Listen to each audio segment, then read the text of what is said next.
તો રત્ન કલાકારો માટે ખુશીના સમાચાર સહાય માટે હવે નહીં આપવો પડે બેરોજગારીનો પુરાવો જાહેર કરાયેલા પેકેજના નિયમોમાં ફેરફાર કરવામાં આવ્યો છે શૈક્ષણિક સહાય મેળવવા માટે સંપૂર્ણ બેરોજગારીના પુરાવાની પહેલા જરૂર હતી જો કે હવે તેમાં સુધારો હવે એ પુરાવાની જરૂર નહીં પડે રત્ન કલાકારે અન્ય જગ્યાએ નોકરી શરૂ કરી હશે તો પણ તેમને સહાય મળશે આ સહાયનો લાભ મેળવવા માટે બાળકના શાળાનું બોનફાઇડ રજૂ કરવું પડશે બાળકની સ્કૂલ ફી અંગેનું પ્રમાણપત્ર પણ રજૂ કરવું પડશે અને જે કંપનીમાં કામ કરતા હતા એના નામ નંબર રજૂ કરવા પડશે રત્ન કલાકાર હોવાનું પ્રમાણપત્ર હશે તો જ સહાય મળશે આવનાર 23 જુલાઈ સુધી સહાય માટે અરજી કરી શકાશે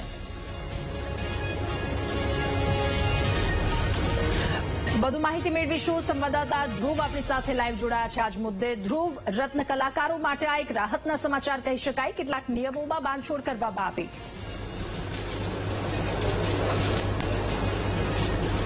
બિલકુલ જે રીતે રાજ્ય સરકારે હીરા ઉદ્યોગમાં જે મંદી ચાલી રહી છે તેને લઈને કેટલા સમયથી ચર્ચા ચાલી હતી કે તેને લઈને સહાય પેકેજની જાહેરાત કરવામાં આવી અને રાજ્ય સરકારે જે સહાય પેકેજની જાહેરાત કરી હતી હવે તેનો અમલવારી પણ શરૂ થઈ ચૂક્યો છે શરૂઆતમાં જ્યારે રાજ્ય સરકારે જે અમલવારી એટલે કે જે જાહેરાત કરી હતી તેમાં માત્ર બેરોજગાર જે રત્ન કલાકારો હોય છે તેને જ આમાં લાભ મળશે તેની જાહેરાત કરી હતી પરંતુ જે રીતે તેમાં કેટલાક વિરોધ જોવા મળ્યો હતો અને કેટલાક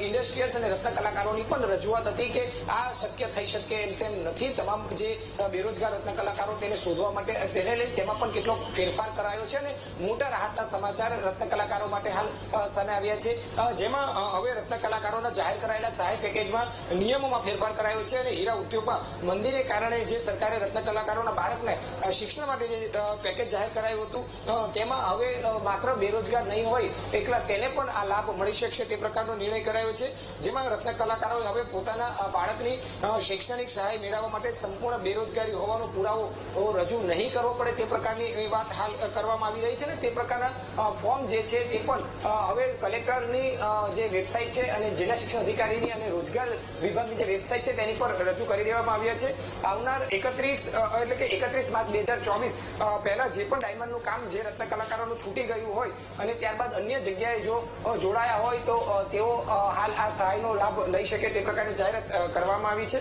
અને સંપૂર્ણ બેરોજગાર યોજનાને લઈને જે રીતે વિવાદ હતો ત્યારબાદ આ પ્રકારે અત્યારે જાહેરાત કરાઈ છે હવે સહાયનો લાભ કોણ કોણ મેળવી શકે તે માટે હોય તો તેમાં શાળાનું અભ્યાસ કરતા હોવાનું શાળાનું બોનોફાઇડ સર્ટિફિકેટ રજૂ કરવું પડશે અને